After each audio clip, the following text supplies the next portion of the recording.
ऐसे समय में जब वर्ल्ड कप में पाकिस्तान की परफॉर्मेंस काफी खराब नजर आ रही है और सेमीफाइनल में पहुंचने के उसके आसार लगभग लगभग अब खत्म हो चुके हैं, पाकिस्तान क्रिकेट बोर्ड में एक नया भूचाल आ गया है। और हुआ ये है कि पाकिस्तान क्रिकेट बोर्ड के जो चीफ सिलेक्टर है इंजमामुल हक, उन्होंने अपने पद से इस्तीफा दे दिया है। अब कयास इस बात के लगाए जा रहे थे कि हो सकता है, ये अजम्पशन थी, ये माना जा रहा था कि हो सकता है कि पाकिस्तान क्रिकेट टीम ने, क्योंकि वर्ल्ड कप में अच्छा परफॉर्म नहीं किया, इस वजह से इंजमामुल हक ने अपने पद से इस्तीफा दे दिया और अब गाज जो है वो बाबर आजम पर गिर सकती है, क्योंकि पाकिस्तान क्रिकेट टीम का परफॉर्मेंस वर्ल्ड कप में कैसा रहा है सबने देखा है। लेकिन वजह ये नहीं है, कहानी कुछ और है। दरअसल इंजमामुल हक पर टीम का सिलेक्शन करने को लेकर गड़बड़ी करने के आरोप लगे हैं। अब ये पूरी कहानी है क्या, ये आपको समझाते हैं। देखिए, पाकिस्तान में एक कंपनी है और ये प्लेयर्स मैनेजमेंट कंपनी है। ये कंपनी करती क्या है, ये प्लेयर्स की मार्केटिंग करती है और उनके लिए बिजनेस प्रमोशन करती है। और बताया जा रहा है कि बाबर आजम जो है, मोहम्मद रिजवान और शाहीन शाह अफरीदी, ये इन प्लेयर्स को भी ये कंपनी मैनेज करती है।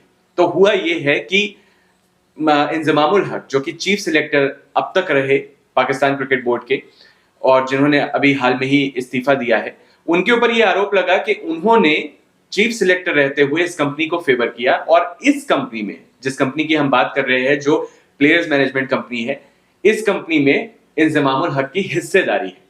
अब क्योंकि इस कंपनी में इंजमामुल हक की हिस्सेदारी थी और ये कंपनी कुछ प्लेयर्स जो है उनको मैनेज कर रही थी, तो चीफ सिलेक्टर रहते हुए इंजमामुल हक ने उन प्लेयर्स को फेवर किया जो जिन प्लेयर्स को इस कंपनी ने साइन किया हुआ था। तो ये इनके ऊपर आरोप लगे। हालांकि इंजमामुल हक ने इन आरोपों का निराधार बताया। उन्होंने कहा कि देखिए, मेरा कोई कनेक्शन नहीं है इस कंपनी से, मेरा कोई लेना देना नहीं है, मैंने कुछ भी इनके साथ साइन नहीं किया हुआ, मतलब लीगली मैं इनके साथ एसोसिएटेड नहीं। अब देखिए, पाकिस्तान एक ऐसा देश है, इस वक्त आप देखें तो ग्लोबली पाकिस्तान की रेपुटेशन बहुत ज्यादा खराब है। एक आइसोलेटेड मुल्क की तरह उसे जाना जा रहा है। खुद पाकिस्तान के लोग भी बहुत ज्यादा पाकिस्तान की सरकार से खफा है, इस वजह से भी क्योंकि वहां पे एक पॉलिटिकल इंस्टेबिलिटी है और इस देश का क्या भविष्य है कोई नहीं जानता, कर्ज में डूबा हुआ है। और वहां के लोगों को अगर किसी चीज से खुशी मिलती है तो वो सिर्फ और सिर्फ क्रिकेट है।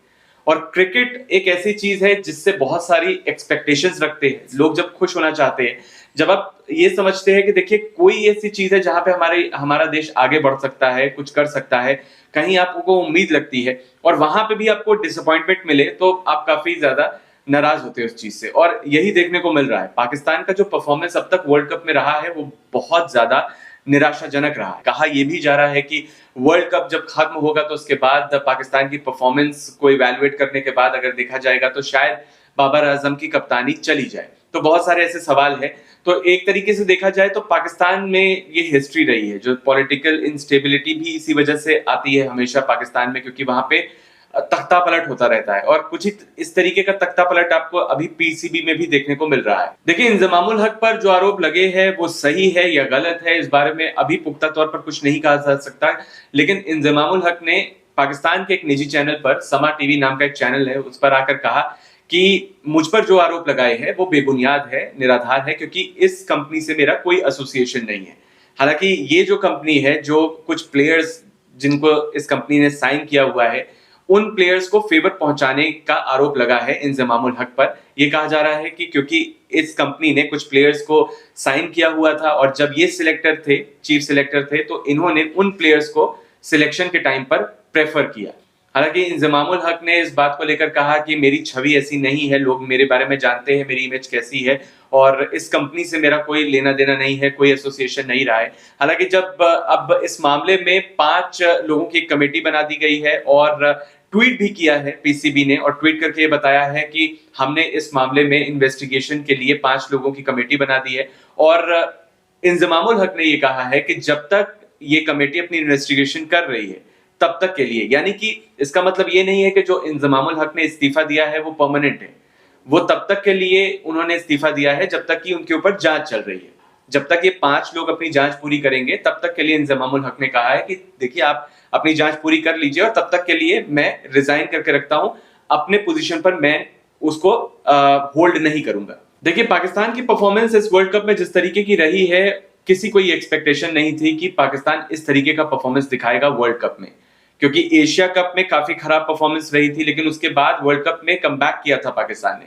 शुरुआत के जो वार्म अप मैचेस थे उसमें पाकिस्तान टीम अच्छा नहीं कर पाई थी, लेकिन वर्ल्ड कप के जो लीग मुकाबले थे उनमें दोनों मैचेस में पाकिस्तान ने कमबैक किया, अच्छा मुकाबला किया, नीदरलैंड को हराया, श्रीलंका को हराया और माना यह जा रहा था कि पाकिस्तान एक टफ टीम होगी। अगर सेमीफाइनल तक ना भी पहुंची तो कम से कम ये दूसरी टीम्स को एक टफ टाइम जरूर देगी, लेकिन उस तरीके का परफॉर्मेंस देखने को मिला नहीं। 14 तारीख को जो मैच भारत के साथ हुआ और उसके बाद धीरे धीरे हमने देखा कि टीम की जो परफॉर्मेंस है वो लगातार नीचे आती गई और फिर पीसीबी ने बहुत सारे नए नए मुद्दे उठाने शुरू कर दिए कि पाकिस्तान के जो लोग हैं उनको वीजा नहीं मिल रहा और ऐसे बहुत सारे तमाम इश्यूज थे। 14 तारीख को जो मैच हुआ था भारत और पाकिस्तान के बीच में, उसमें भी क्राउड का रवैया पाकिस्तानी प्लेयर्स के साथ सही नहीं था, इसको लेकर बहुत सारे सवाल खड़े किए। हालांकि अब पाकिस्तान सेमीफाइनल के लिए नहीं बल्कि अपनी साख के लिए लड़ रहा है। पाकिस्तान का आगे का सफर पूरी तरीके से अंक गणित और उसकी आगे की परफॉर्मेंस पर डिपेंड कर रहा है। अब जो आगे आने वाले मैचेस में अगर पाकिस्तान अच्छा परफॉर्म करता है, आज उसका बांग्लादेश के साथ मुकाबला है, अगर बांग्लादेश को पाकिस्तान हरा देता है और आगे के और 2 मैचेस अगर वो जीत जाता है तो उसके बाद भी पॉइंट्स टेबल पर दूसरी टीमें किस तरीके का परफॉर्मेंस दिखा रही हैं उसके ऊपर बहुत ज्यादा डिपेंड करेगा कि पाकिस्तान सेमीफाइनल में रहेगा कि नहीं रहेगा। हालांकि पाकिस्तान की टीम को देखा जाए तो अभी वो अपनी साख के लिए ज्यादा लड़ रहा है। अभी ये देखा जा रहा है कि वो अपनी रेपुटेशन बचा रहा है बजाय इसके कि वो सेमीफाइनल की रेस के लिए, क्योंकि सेमीफाइनल की रेस में वो तभी बाहर हो गया था जब वो साउथ अफ्रीका से हारा था। लेकिन देखना होगा कि आगे की परफॉर्मेंस जो है वो पाकिस्तान की कैसी रहती है।